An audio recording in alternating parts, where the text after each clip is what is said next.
brand new color in the Dixie Belle National Park Collection, and it's called Acadia.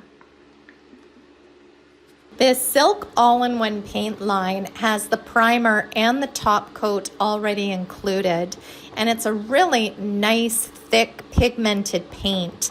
So to shoot it through my spray gun, what I do is I thin it with about 10% water. So I don't contaminate or dilute the paint in the jar. I pour it into a cup, and then I'll add the water and mix it in there. And here you can see how it's dripping off my paint stick because I want the proper viscosity of my paint to shoot through that sprayer. So you don't want to water it down so much that it's watery. And what I look for as it's dripping off the paint stick is that it flows in one even stream. It doesn't break up. It doesn't drip off. It's one steady stream. And that means that the paint still has some nice body to it. You can even see that it has body when you're just looking at it. It doesn't look watery. It looks like it has some sort of movement to it.